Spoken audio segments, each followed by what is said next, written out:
Good evening and welcome to Conversations Live, Get Your Garden On. I'm Patty Satalia. Every growing season throws a few curveballs. As the summer comes to a close, it's time to reflect on what worked in your garden this year and where you might need some expert advice. Tonight, our panel will share what they've encountered this growing season and provide a checklist of garden chores to do before the chilly weather kicks in. They'll also take your questions. Now, let's meet our guests.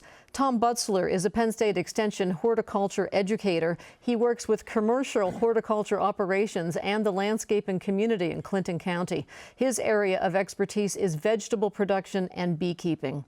Rob Crasweller is a professor of horticulture at Penn State. He's an expert in fruit trees and serves as treasurer of the American Pomological Society. Carla Haas is a member of the Master Gardener program run by Penn State Extension. She's also a senior lecturer in Penn State's Eberly College of Science. Thank you all so much for being with us. You can join tonight's conversation. Our toll-free number is 1-800-543-8242, and our email address is connect@wpsu.org.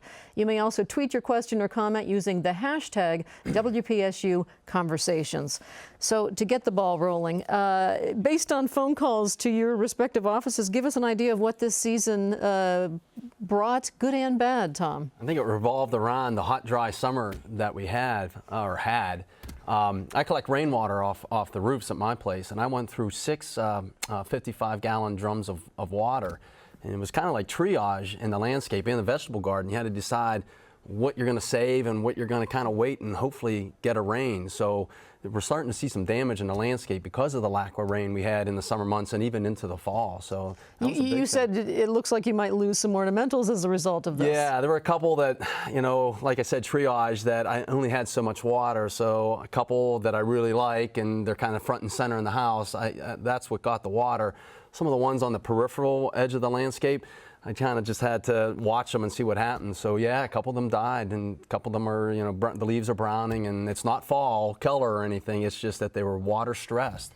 So whether, you know, you're a homeowner or your commercial vegetable growers, I mean, they were all kind of fighting that hot, dry weather issue surrounding record temperatures. Yep. The hottest summer in 136 years is what I read. So Carla, what were you seeing? What were Master Gardeners kinds of questions were you fielding? So we have informational tables at events, and I know at many events the big question we kept getting was Japanese beetles.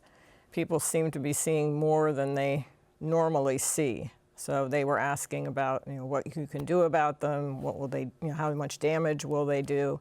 The only real complaint we got about growing, I think, were people in their cucumbers. And they didn't seem to be getting as many, again, probably because of the hotter, drier weather. But I think overall, most vegetables seem to do fairly well. We didn't hear that much. And, you know, same kind of stress for some of the ornamental plants, just lack of water and maybe not quite as much flowering. I lost my Joe Pye weed, which seems very hardy, and that's something that disappeared. It's a native plant. Yeah, and it's native, and that's, I have plant mostly natives, and it just didn't make it this year. Well, let's get back to that Japanese beetle. This is an example of something that was introduced and has become a real problem in landscapes for so many people. Yes. Tell us a little bit about where it came from and what's the best way to deal with it, because a lot of people really did have that problem. So Japanese beetles came from Japan, but in Japan they live in a little bit more northern areas. And when they came here about 100 years ago and were introduced, they've spread very rapidly throughout the eastern United States. And as grubs, so they have kind of a double whammy. They have a grub stage and an adult stage, and as grubs, they eat grass roots. And then when they metamorphose into adults just about midsummer, they start going after the leaves of plants, and they will feed on at least 300 different plants in the landscape. So from fruits to ornamentals to roses. Roses are the big one. Yes. People with roses really get, they will eat blueberries, you know, coneflowers. So a great variety. And so how do we get rid of them?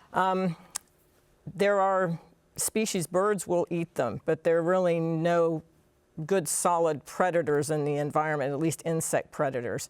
So there's some biocontrol agents that can work very well, something called milky spore that is a bacterium, and you apply it to the ground, and then the grubs, when they start feeding in the spring, will eat it, and it will cause them to die eventually. It gets into their digestive tract. I have a friend who walks around her landscape with a little can of gasoline, and she just, don't recommend it, but You're that's Makes her feel good. You're fighting a losing battle Makes her feel doing good. that. So, Rob Crasweller, what impact did this hot, dry season have on fruit trees? Well, it's interesting because if you'd asked me in March whether we were going to have any fruit trees or any fruit, I would have said no way, because we got so warm early in the spring. Everything came out early, and then it got cool, and bloomers were a long time. But really, what really hurt us was this hot, dry summer. We had a lot of bitter pit showing up, which is a calcium deficiency. We had a lot of sunburn on our fruit. You know, the heat of the sun is not good for the fruit. And consequently, a lot of our fruit coloring was not very good. And we've got a lot more rots, poor color. The quality's, so-so this year. That was a big problem. And you mentioned to me, because I told you about our peach tree, which had over 100 peaches, all of them devoured by a groundhog, that was not uncommon. That's right. What happened, I think, is that if you remember last year, we had a very warm or very wet season in June, and we have sweet cherries out at the farm, and birds didn't bother them, first time ever. And we think it was because there's a lot of moisture. Here this year, because there's lack of moisture, I think all the animals were going after the fruit for the water. And what are the implications for fruit trees next year because of the conditions this year? Yeah, fruit forms flowers for next year. They form it during the previous growing season. And so during this hot, dry period, that's when they will be forming flowers. If it's real hot and dry, they're not getting good photosynthesis, not getting good water relations, they may not form as good a flower. So you may have a less resilient type of bloom next year. All right. We go to our first caller. Kay is calling us from State College. Kay, what's your question? Well, I have two fruit trees. One of them is 6 years old. It's an apricot. Last year, it gave me about a dozen little black bullets that dropped. This year, with beautiful blooms, it gave me one beautiful apricot, and I need some suggestions. The other question has to do with my new, still in a pot, fig tree, marked good for northern climates. Do I keep it in all winter, or do I plant it out and see what happens? Thank you. Okay. Thank you. Go to the first question. The apricots are notoriously early bloomers. And if you got one apricot, that's probably 100% better than most people in the area got. It's just really tough because they come out so darn early, and they bloom so early. But it's really tough to try and go up. So I don't know if you can maybe cover them in during the bloom period with a sheet and put a light bulb up in there. That's a possibility to keep them warm so the flowers don't get damaged. That's one thing. As far as a fig tree, if you're down in Philadelphia, say you could leave it out. But if you're up in Center County, you're probably going to have to pull it in and do something with it. Put it back in, maybe in the garage or under a porch or something, cover it up. Or alternatively, what you could do would be to wire mesh around it and put a lot of leaves around it, and so you kind of insulate it. That'd be something you might be able to do. All right, Kay, thank you for your call. We go now to Linda, who's calling us from Huntington County. Go ahead, please, Linda. Yes, in our vegetable garden this year, we seem to have a particularly fierce invasion of field bindweed. It comes in from the edge of the garden. It establishes itself with a real hardy root system, and it's really hard to get rid of. I wonder if you recommend herbicides or how you would handle this. Well, with any weeds, you got a lot of different options, and herbicides is one option. But the other one is just to continually pull those weeds around the perimeter of the garden. Eventually, you can control them. It's just going to take a lot of hard work and effort. If you do let them go to seed, then you've got this what they call a seed bank in there, and you may get rid of them one year, but there's some seeds that survive, 2 or 3 years down the line, and then they pop up. So if you continually pull, you eventually kind of eliminate that source long term. But yeah, herbicides are an option, but hoeing, hand pulling, I mean, that's another option too. I have to say, I hand pulled strawberry. There's a strawberry weed in lawns. It looks like a wild strawberry. And yeah, it takes a long time to pull it out, but I feel like in the end, it's gone. Right. It depends on how much work and effort you want to put into it. I mean, if you want something done quickly and get rid of the problem that year, herbicides are an option. But hand pulling and hand weeding, it may take a couple years. But especially with perennials, you got to deplete that underground energy reserve, and eventually you'll get rid of it. All right. Good luck to you, Linda. We go to Mike. He's calling us from Warren. What's your question, Mike?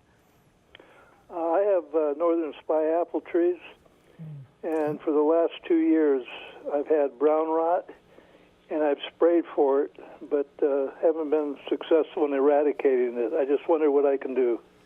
When you say brown rot, are you actually referring to apple scab? No, the entire fruit turns brown and gets mushy. Okay, so that's all right. That's something different. That's probably there's a disease called black rot. Yeah, and that again depends a little bit on the weather. It also can be infected. You can infect the fruit from trees. In other words, the trees will have some canker, black rot canker. So one of the things you need to do is make sure you prune the trees well and open them up so that you don't have this reservoir of the black rot. There are some fungicides you can apply. Certainly, something like Captan, timing right. That could be a choice to control it, but it probably is more related. The trees may be too dense, and so you're getting a buildup of the black rot canker on the trees. So take a look around for some like scaly bark, or like peeling bark. And if you see that, that's probably where the black rot infection's starting. So go in there and remove that out when you see it, and open the trees up. All right, we go. Thank you for your call, Mike. We go to a question that is emailed to us. What's the best way to get rid of mimosa webworms? My honey locusts are infested every year. We have native locusts on our property. Is that part of the problem? Yeah, I don't think mimosa webworm goes to honey locust. I don't think that is going back and forth. But I guess how bad of an issue is it? Is it disfiguring the tree? Are you getting a lot of loss? This is an email, so he can't. That's right. That's right. All right. So you're wondering how bad of an issue is it with the ornamental tree? Because a lot of our insects, it's something. It might look unsightly, aesthetically, just bad to look at, but it's not doing any damage. So I think that's one thing. There are insecticides that, of course, that are available, some harsher than others. Being the webworm, something like a BT, which is a softer type product, that might be able to do the trick. So I guess it just depends on what level of pain can you accept. And I think you're a little reluctant to recommend that as a first course of action, in part because of your expertise on bees. Well, yeah, and I think attitudes are changing. I think people they're becoming more aware of what's out there in the landscape. Is it something I can just kind of deal with, or is it something I really have to deal with? And what I mean that is, do I need to get rid of it? And so, yeah, some of the products out there that are available at your garden centers, some of them are a little harsh on our pollinators. And so, like I said, the attitudes are changing, and can we look at other alternatives than just reaching for an insecticide right off the bat? So, yeah. Okay. Go ahead. Can I just add one thing? Because if you think about your yard as an ecosystem and you use a very broad pesticide, it doesn't just kill the one that you're interested in. There are predatory insects that also will feed on other insects, and you will remove them as well. And sometimes if you remove your predatory insects, their populations, there are just not as many of them, and so your populations of their prey may actually increase. Yeah, you get these flare-ups. So you get flare-ups because you've killed some of the predators that were helping to keep a cap on that population. So you really have to, I think, carefully. I really like your suggestion of what is it doing, if they're just some in the tree and it's a little bit unsightly, but it's something that you can live with. Right. Yeah, and you've pointed out that one of the things, your focus in gardening is to attract wildlife and pollinators and to help native plants. So with that in mind, that gives you a whole different perspective in terms of what you're going to do, when, why, and everything else. It really changes your perspective on your whole garden and looking at it as a whole, I think. All right, we're going to go to Dick. He's calling us from Johnstown. Dick, go ahead, please. Thank you. I was wondering what the status of the woolly algid, the hemlock destructive, how are we doing in Cambria County particularly? Yeah, I don't know about specifically county to county, but the hemlock woolly adelgid, it's another invasive. We talked about invasives a little bit earlier. And it's just slowly spread throughout the state of Pennsylvania, not as fast as something like the emerald ash borer, which really spread like wildfire throughout the state, but it is slowly progressing. You know, they're looking at some control options. Nothing is really effective. You know, I would contact someone local in Cambria County to see how bad it is. But, you know, for some of our native natural settings, those hemlocks, it's going to be tough to salvage them or save them.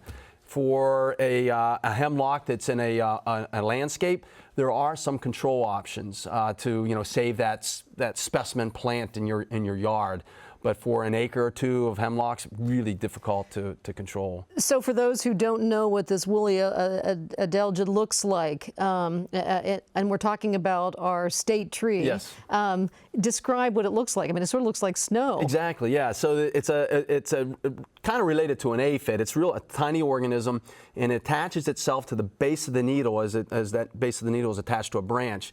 And then it's white. It produces this white covering over its body, and it looks like snow on the hemlock. Okay. So. You brought something with us because, you know, so many of these invasives, you know, they get a foothold and then they spread throughout the state. You brought with you an insect. Tell me the name of that again. I can't remember. It's the spotted lanternfly, and it's only been found in Pennsylvania. It's not found anywhere else in the United States. It came over from, I think, Korea or China, somewhere over in Asia. And it's a really attractive insect. It sort of looks like a moth or a butterfly. It kind of does, but it's a plant hopper in the plant hopper family. And it was just found 2014, and it was just found in Bucks County. And there was a big effort to try to control that spread and basically eradicate it. And it's a fight worth having, as I say, but it has spread beyond that first county. It's now in, I think, 5 or 6 counties, and it's slowly spreading. And the problem with it is that it attaches or feeds on woody ornamentals and fruit trees and grapes. Mainly grapes, okay. And it's sucking out, it's using the plant sap as its food source, the plant sugars. And it will kill whatever it feeds on. And so there's a big concern there. And as Rob said, the grape industry. We don't want another gypsy moth or the emerald ash borer. I mean, you could talk about a lot of different invasive insects. So there is a big concern because the grape industry is big in Pennsylvania, you know, with our wineries and everything. And then we have the fruit tree industry. So it's mainly a problem with grapes at this point. It's down, like I said, it's down the southeastern portion of the state. And that's where, you know, the Lehigh Valley area where all the wine grapes are grown. And the growers, you know, researchers want to do research. So they want to be able to find some, but the growers don't want to let them exist at all. So they're killing them off before the researchers can figure out exactly what to do and how they grow. Well, what should you do if you see one? You said it's a fight worth having. Yeah. How do you fight these? I think first thing you need to notify Pennsylvania Department of Agriculture. Right. Let them know that you've spotted this, and they'll have inspectors come out and look at it and evaluate how bad the situation is. All right. We go to an email question. This one comes from Chris, who writes, I found these white spots cropping up on plants in my garden. Should I be concerned? And I believe he sent us a picture. So here are the white spots on it. It looks like phlox. Yeah. Okay. Mildew. Yep. Powdery mildew. Powdery mildew. And what causes powdery mildew, and what can he do about it? Well, powdery mildew is a fungal disease, and most of our diseases that occur on leaves, they like wet weather. So how did he get that? Well, this is a disease. Well, good question. And this is a disease that does not like wet leaves, and so it's been kind of dry. And so the leaf surface has been dry. And so powdery mildew is one that becomes more aggressive when there's a dry leaf surface. So yeah, that and phlox and bee balm. But there's some varieties that are much more resistant than others. And again, I have some that are and some that aren't. And it has never hurt the long-term health, at least for mine. They do come back the next year, but I guess it's more the unsightly. It's unsightly, and it depends on what crop you're growing too. So for our pumpkin growers, powdery mildew gets on the leaves. It doesn't really kill the plant. It puts it under stress. It's not photosynthesizing maybe as well as it could. But with pumpkins, that powdery mildew can get on that pumpkin handle, the green stem, and it will turn it brown. And no one wants to buy that nice orange pumpkin with a brown handle. They like to see that nice dark green. So in that instance, you can't experience that pain. So you would have to take some action. For phlox in the landscape, it's no big deal. Yeah, and of course the bee balm, whether it has that powdery mildew or not, the bees are attracted to it. And Big again, time. I'm always a little leery of things where pollinators are using them to put many chemicals on them, just because for some of the chemicals that were being used that are now being shown to be very, having an effect on bees, initially it was not thought that there was any effect. So it's not until some of them you're getting them out and then seeing their, what effect they're having on that pollinator. Your attitude toward fall cleanup is actually different than some. In fact, you wait until spring, and that's when you do your cleanup. Explain the philosophy behind that. So, and again, this is in flower gardens. So if for a lawn and for fruit trees and vegetable gardens, different. But for flower gardens, I leave standing stalks, I leave the leaves on the ground because, say, everyone likes woolly bear caterpillars. They overwinter as a caterpillar, so they have to find some leaf litter and burrow down and spend the winter there. Some caterpillars overwinter as a chrysalis, so they're up on a stem, and they're insects that can use stems during the winter. So having all of those just basically gives the insects in your garden a place to live. And then come spring, once the weather gets warm, they start moving again. Yes, so they're really adapted. We only have one butterfly that spends the winter as a butterfly. The others are either caterpillars, chrysalis, or very rarely eggs. All right, and butterfly gardens are becoming more and more popular. All right. On the standpoint of tree fruit, one of the things you do is to get that litter up, because we have voles, or what people mainly call like pine mice or field mice, and those are problems. So we want to get all that litter away so that the mice don't feed on the trunks of the fruit trees. And then in the vegetable garden, it's kind of the same way. I mean, there are several diseases that can carry over from year to year. So, it's a good idea to clean up. Yes, it is. Clean up before the season's over. In fact, this next email, and then I'm going to go to John's phone call, but we have an email from Jen who writes, what's the most important thing to do in the yard to prepare for winter? I'll start with you, Tom. The most, I get, when I look at my yard, I mean, is it turf, or is it the perennial beds? Is it, where I have all my woody plants? So it's kind of a broad question, but, if I was going to talk about turf, I mean, most of what everyone grows is a cool season grass, so it's actively grown in the spring and in the fall. So if you have to do something like aerate the lawn, which is a destructive process, I mean, now is a great time to do that. If you need to apply lime, it's a good time to do that. Fertilizing is a good time to do that. So basically, in general, for lawn care, if you're into that, it's a good time to do it. I actually got an email from someone. I'm just going to read it. My lawn is looking pretty sad in some areas with brown thin grass and patches. I'd like to overseed it. If I cut the grass short, can I just spread the seed over the top of the existing grass, or do I need to break up the soil in some way before I seed the lawn? Well, I mean, if you want to do it the really easy way, you could get your spreader with grass seed and just throw it over the top, and that grass seed just lays on the surface. The idea is if you could go in and maybe break up that soil surface, such as I talked about aerating a little bit, so that there is good seed to soil contact, that would be better. So yeah, mowing it low, that's fine. I mean, it was a hot and dry summer. Again, we grow cool season grasses. So during the middle of the summer, it's not actively growing. They turn brown. It's kind of a defensive mechanism to get through that hot, dry summer. So there are some instances where it's just so hot and dry, some of the grass does die and you get those bare spots. So right now is a very good time to do some overseeding. All right, sounds good. John from Alexandria, thanks for your patience. What's your question? Well, I live in Alexandria, Huntington County, and grew up in Maryland. I love crepe myrtle. And over the years I've lived here, I've tried what's labeled as cold hardy or for our zone, but have not been successful. I've had a couple of plants that made it for 2 years, but then they just die. Is there something out there, a variety that actually is cold hardy?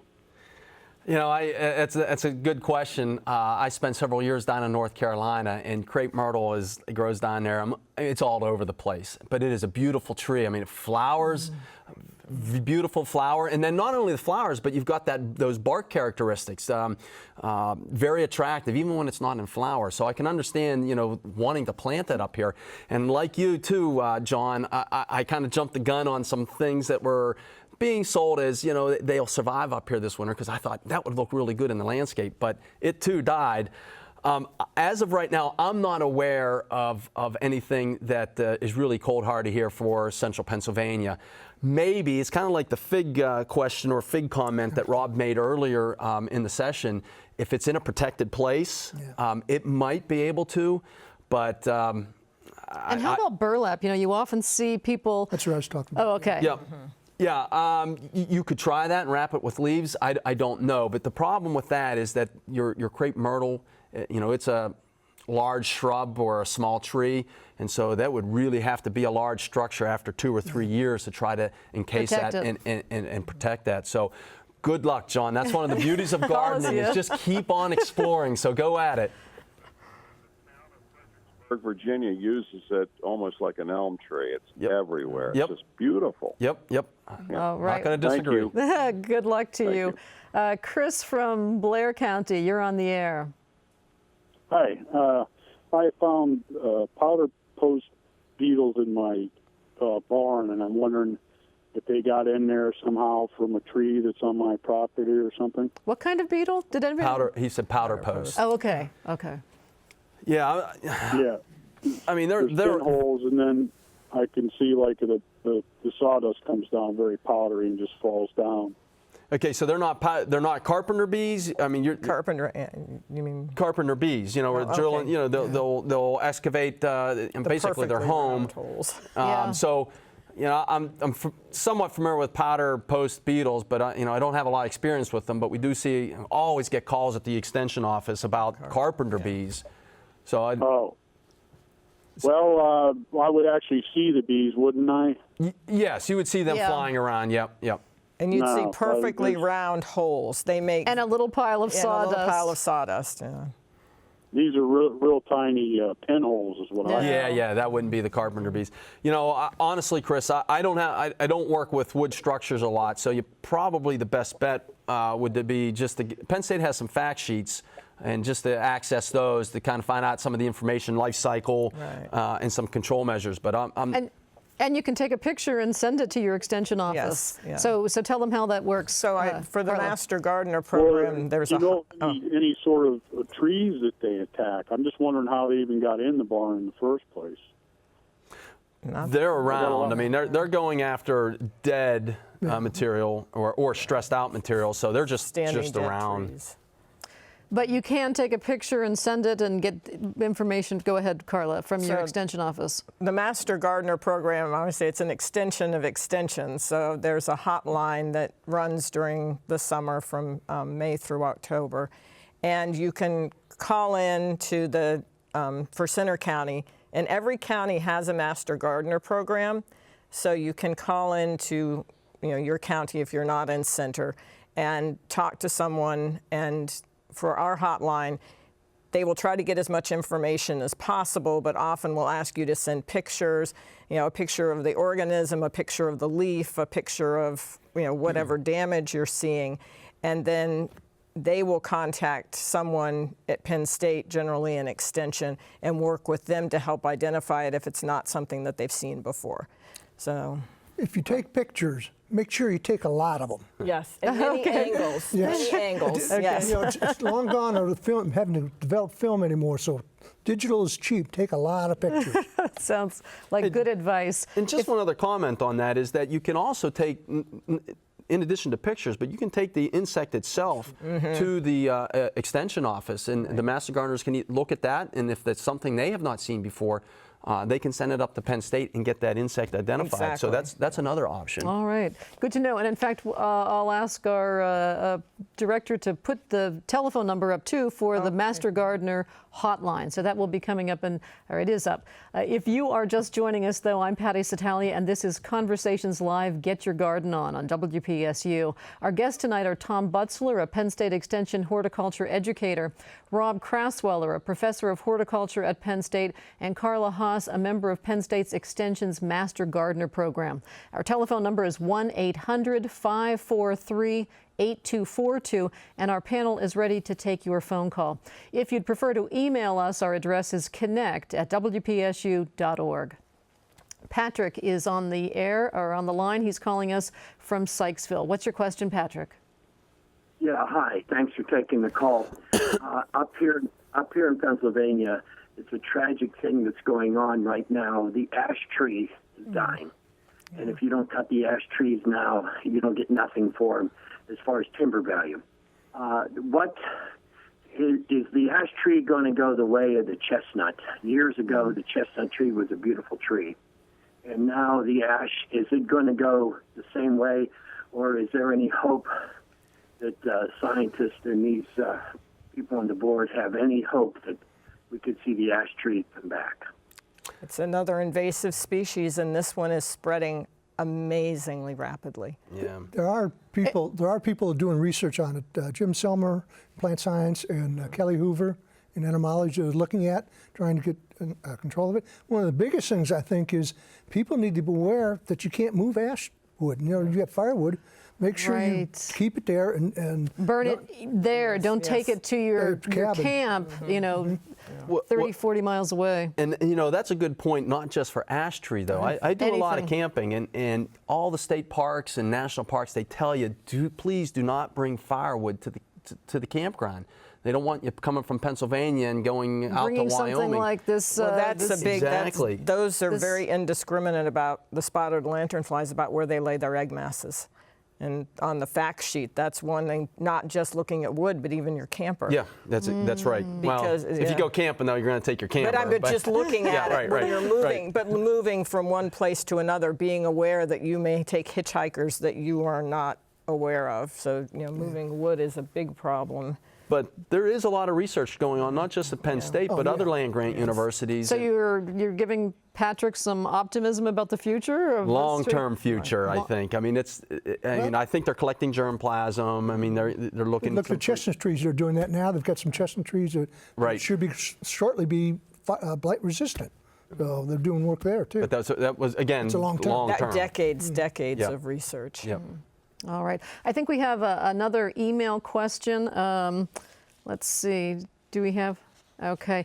This one comes from Mary. She writes, we had knockout roses planted this year by a landscaping company. They did beautifully and bloomed for a really long time. Is there something I need to do for them this fall to prepare them for winter? And when and how do I prune them?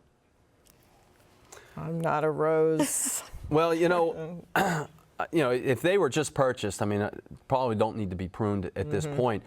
And up to this weekend, I think my biggest concern was water.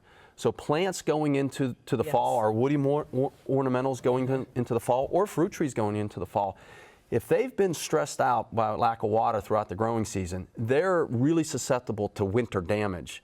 And you know, you get those windy winter days, plants lose water, and unless there's water in those cells already, they're going to suffer, and you'll have tip dieback, branch dieback, complete dieback of the plant. So let's see how much water we get this weekend, and if we don't get enough, you may need to water knockout roses and other plants in the landscape to get them ready for this upcoming winter. All right.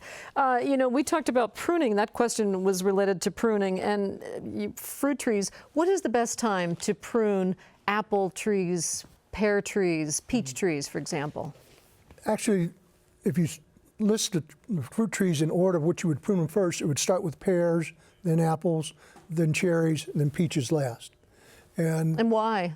Just because the pears are a little bit more winter hardy than the apples, which is a little bit more than the cherries, which is a little bit more than the peaches. And so you just kind of do them as they're coming out. And the time to prune, really, in most homeowners, they don't have a lot of trees. Wait till just before bloom. That's good enough time. If you get the commercial growers, they'll start pruning their pears because they have so much work to do. They've got so much work to do. They'll start it in December. But for homeowners, just wait till it comes. It's about ready to bloom. That's plenty of time. Get it off. and do it then. And what's the rule of thumb in terms of what to take off? I think that's the big question. People just go out and indiscriminately start cutting, not really knowing what they're after. It depends a little bit on what you're dealing with, the type of fruit trees, but there's essentially two types of cut. There's what we call a heading cut and a thinning cut. And a heading cut would be if I were to cut my arm at my elbow. That's a heading cut. What that does, it causes a lot of branches to break. You get a lot of thick growth. If a thinning cut is I cut it off at my shoulder, and that totally removes this limb or branch, and there's very little regrowth. When you do a heading cut, you get a lot of real vegetative growth, and it ends up shading out the interior of the tree, and you don't get much fruit production. If you take it out up to the shoulder, then what you're doing, you're allowing better light to get in because you don't get as much regrowth. And so that's kind of the way to think about it. So do a lot more thinning cuts than you do heading cuts. Okay. All right. Good advice. Dorleen is calling us from DuBois. What's your question, please? Okay. This is the first year I've had my fruit trees, like my crabapple and my pear trees. They're not the kind of that bears big pears. They're like little teeny pears about the size of an olive. Well, anyhow, on the whole bark of the tree, from the ground up to about where the branches start coming out, it's this growth. It looks like a greenish gray. It almost looks like moss, but it's not. It's hard, and you can take your finger and pick it off, and it leaves the regular bark. All right, I see Tom and Carla's shaking their head. It sounds like they know what you're dealing with. They're lichens. And generally, lichens shouldn't have a negative impact on the tree. No, it's usually an indication that the tree is not growing real well or healthy. Sunlight. It's very shaded, I think. Yeah, they like the shade. Now, the good aspect of it, it's an indication of good air quality. So, Was there more to your question, Dorleen? Because it sounds like this isn't something you need to worry about. Yeah, it's growing straight up instead of out and around. Is that normal? Because we've only had them 3 years. That sounds like. And they were like 6 foot tall when we got them and put them in the ground. Yeah, maybe try and do again what I said. Cut it off at your shoulder instead of do at the elbow. No, rather than at the elbow. Yeah, cut it off your shoulder. Do more thinning cuts. Okay, so pruning might help solve. It sounds like a cosmetic problem. All right, good luck to you. We go to Maggie. She's calling from Williamsport. What's your question, please, Maggie? Hi, on one side of my house, I had a row of evergreen trees, and they were planted by a nursery, I'd say about 10 years ago. Well, in the last 3 years, I'm losing them. And in fact, I replaced one last summer. That is already brown, and one of the other ones is almost completely brown, and it's coming from the bottom up, because I could tell by the one that's been in there for about 10 years, it's a little bit green on the top. And I had a rhododendron also that's against my house on the same side of that house. And that rhododendron has been in there for about 10, 15 years too. That's completely dead. The trees are dying, but yet I have other, I don't know the names of them. They have like some plumage on them. They're doing fine, but it's not only, it's got me puzzled why this is happening. Is there anybody that could perhaps help me?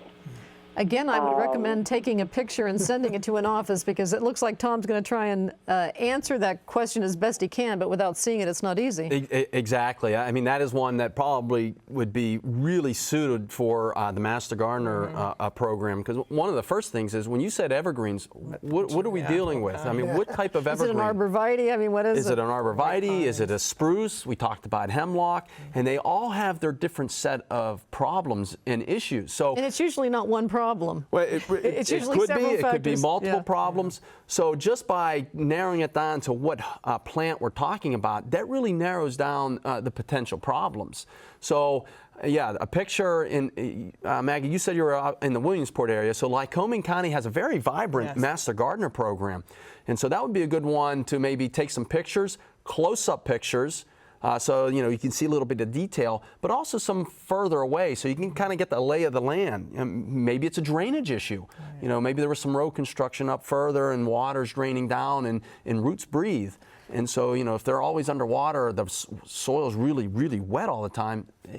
And you know, I have seen where people have planted their trees too deep, and the tree survives, but it never really thrives, and it may take 6, 7, 8 years for it to die. That's exactly right. But it was really because, A, they planted it too deep, and then you also see that people pile too much mulch on them. And then again, little by little, that tree dies. It suffers over the years, and finally you start to see or too close together. Some of the landscape too close to the house, too close to each other, and eventually as they start to grow, then they're competing or shading each other out. So maybe think to see if you've done, if any of those things are factors. Yep.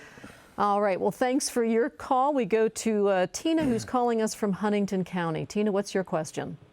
Good evening. I am calling because we have a sand cherry tree that has developed a bad case of the black knot fungus. And we have seen on the internet, you know, that you're to cut that bad disease out, then burn the branches, and then it says as a second step you're to treat it with a fungicide for your area. We are not familiar with what kind of fungicide would work on that and be acceptable for our area. Would you have a recommendation? The old fungus, and it's been so long since we've really seen that, because most people can control it just by doing a good job of pruning. But the fungicide they used to use was a product called Furbam, and I'm not sure it's still Say labeled. that again? Furbam, F-E-R-B-A-M.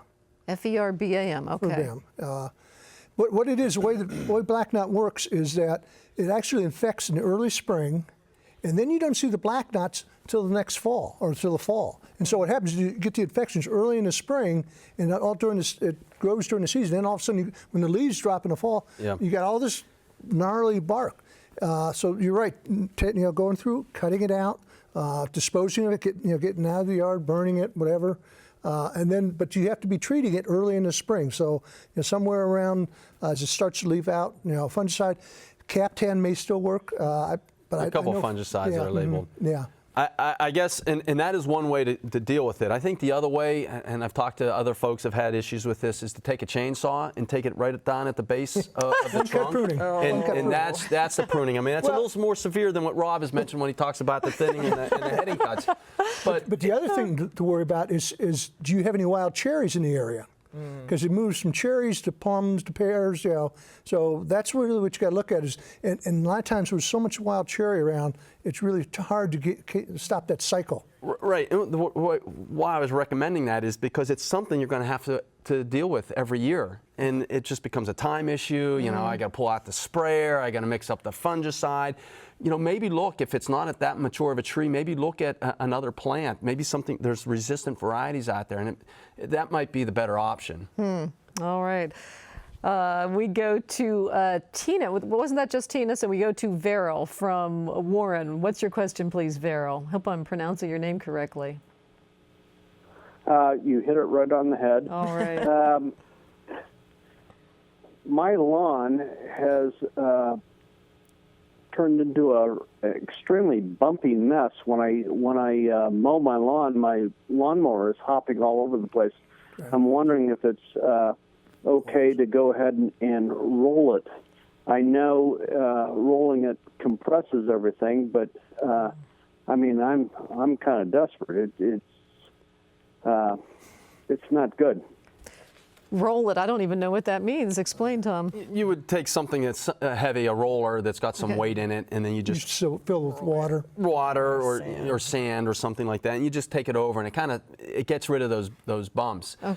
Yeah, that's okay because those rollers aren't that heavy where they're really compacting the soil, and it's kind of spread out. That weight is distributed a little bit. I guess maybe the only concern is if you've got soil that's really high in clay.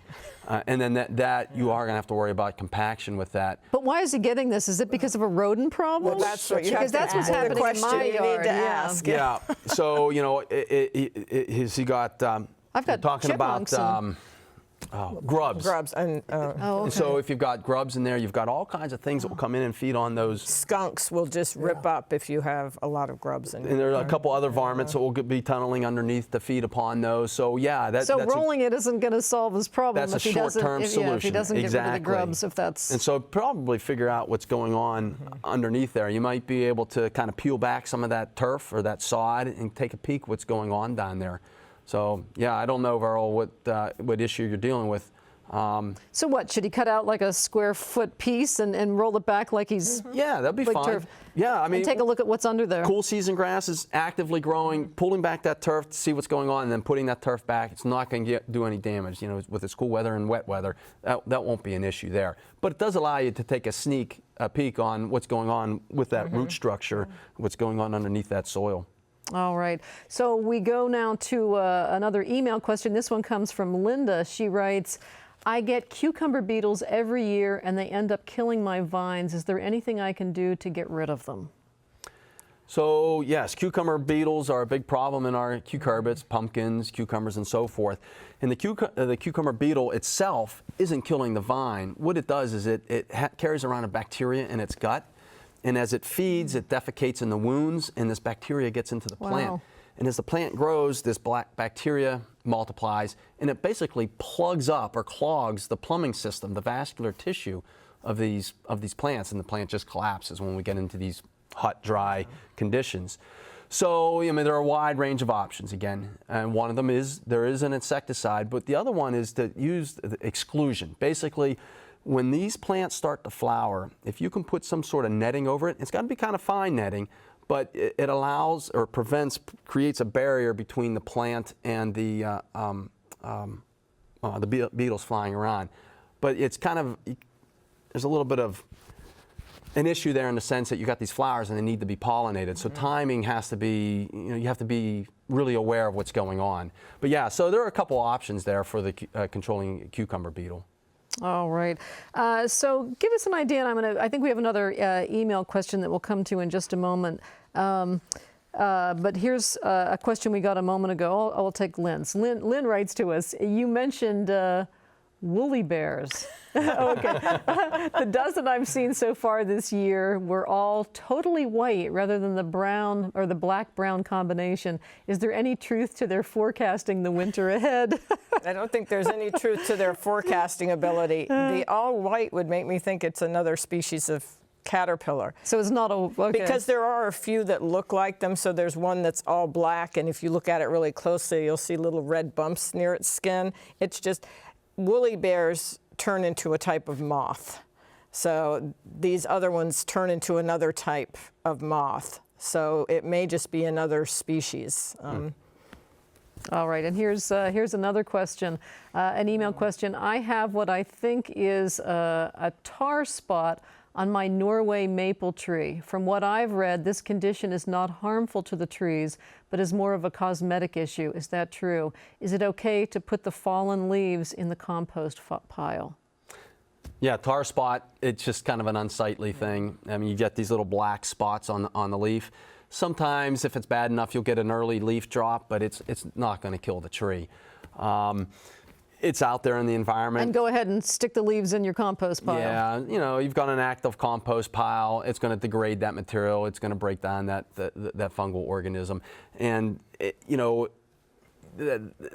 like I said, it's in the environment. Whatever you do in your compost pile and you eliminate it, it's still going to come in from outside the area. All right. Speaking of compost piles, is now a good time, Carla, to start one? And what are the basics for getting a good compost pile going?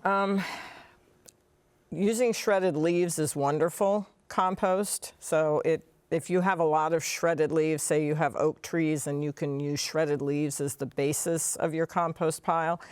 Most people, especially if you're in a home environment, using a compost bin or something that contains it so you're not getting all of the varmints going to your, especially if you're putting food scraps into your compost pile in addition to leaves and other organic material, and making sure you're not putting any diseased leaves, and especially if you have fruit trees or something where you have a disease that you don't want to then use and reapply once you're using that compost. And I live in the borough of State College, so now we are composting through our trash. And Which is wonderful. Which is wonderful. Yeah. And then you can pick it up. You can pick up the compost from them. So it's really, Yeah, that's nice. It's been a very nice solution, because having a compost pile requires you do have to keep, you have to turn it, and you want to use your compost. You don't want to just start and kind of put some chicken wire and throw a few leaves in and then forget that it's there, because it's never going to become a really usable source of good compost for your yard. But the borough's compost, I was just out at a community share agriculture, and they use the borough's compost in their fields. So I think it's, people are really getting to know that it's available. Some people worry, though, that grass clippings on a lawn that's been treated end up in that compost. Is that a concern? That I don't know. The borough used to do the grass separately, and they now do not. So I am a proponent of mulching grass clippings back into the lawn, and I think more people are doing that. And you do lawn, so you can speak to that more. But historically, there have been some issues with some of the herbicide products, that control some of the broadleaf weeds. And then when they collect the grass clippings and compost them, or saving them for the garden or whatever, that herbicide has stayed with the grass clippings. Right, so you think you have an organic vegetable garden at home, and suddenly you don't. Right, and so there has been some issues in the past with vegetable plants dying because of the carryover on the grass clippings. That was specific herbicides that they're using. It was a chlorpyrrolid type product. They're using it, and they did it on campus. That's how they found out. Okay. And they used it for mulching and found out it was carried over. But I don't believe 2,4-D, which is what most homeowners use for weeds, is carrying over. No, that's not a problem. It was the active ingredient was chlorpyrrolid, and most homeowners aren't getting access to that. It's more the commercial. Okay, but as you said, Carla, more and more homeowners are realizing that they're better off to just leave the grass clipping as a nutrient for their grass.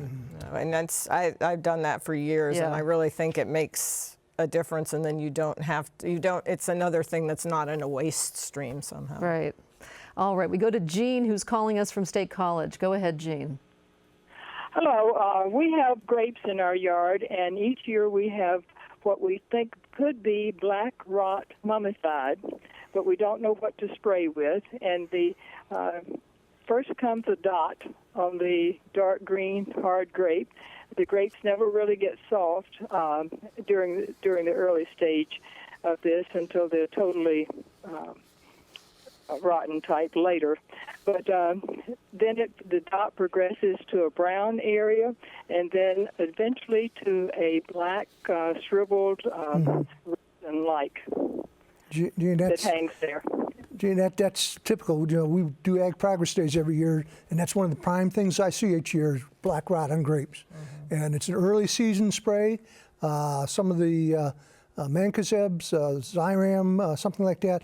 An early season spray will help eliminate the later infection. So usually about every 10 to 14 days, but that depends on now how wet it is. If it's dry, you don't need to do it. But if we get a typical wet spring, then about every 10 to 14 days with they're called mancozeb products, the dithiobromates, something like I can't remember the exact. But you can get the typical home garden orchard spray, vegetable spray, that usually works very well. It's just being able to keep on top of it so that you don't have a problem with the long periods where it's wet and damp in the vine. And some thinning out would help with that too. True. So you get some air movement there, so you get drying. That's true of any That's fruit. true. Yep. You got to keep it open. All right, thank you for your call, Jean.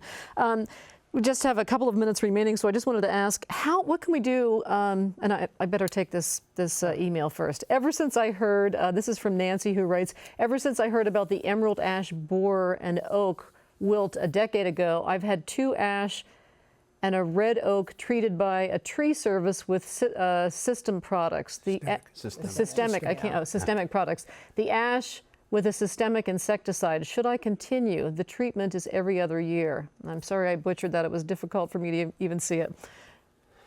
Yeah, for the emerald ash borer, you could use a foliar, kind of a spraying on the outside of the tree, but it's not as effective, and it's really hard to spray some of those very large trees. So the way to control it, easiest way to control it, is use an insecticide that you inject into the tree. You've seen the... Yep. syringes got this almost for trees. syringes at yeah. the base of the tree, and the plant basically sucks it up and distributes it throughout the whole tree canopy. And An IV for your tree. yeah, and like an IV for your tree. And it's pretty effective in controlling the emerald ash borer, but it's not something long term where you inject it once and it's good for 10 years. So you do have to apply. Doing it every other year. You have to do that occasionally, and I don't know. It depends on how it's applied, what product, but every 2 to 3 years is about And what I that see. has to be commercial. Those are not homeowner available, correct? I'm not aware of anything you could buy. That's what I think. Those are ones that But she you said have she's to. done. She's doing Yeah. it with a service. Yeah, you do need some training, and that's why the commercial folks are doing that. Yeah. All right, and we have just a couple of seconds remaining, so I'll just ask the two of you. We don't have a whole lot of time. If you could get homeowners to adopt one best practice in a sentence, all three of you, I guess, what would yours be? I'd say, based on what we experienced this past summer, construct some rain barrels. All right, how about you, Carla? Leave as much as you can in the garden to promote having insects that are beneficial insects hang around for the next year. And I'll go the opposite. Take as much away as you can. But again, different types of gardens. Right. It is for fruit trees. Get it away. Yes. So there's plenty of clear space, so the hawks can come down and get those field mice. All right, thank you all so much for being with us. For those of you who had email questions that we didn't get to, our apologies. We'll get to them next time. I'd like to thank tonight's guest, Tom Butzler, a Penn State Extension horticulture educator, Rob Crasweller, a professor of horticulture at Penn State, and Carla Haas, a member of Penn State Extension's Master Gardener program. I'm Patty Satalia. For all of us here at WPSU, thanks for joining us. Have a great night.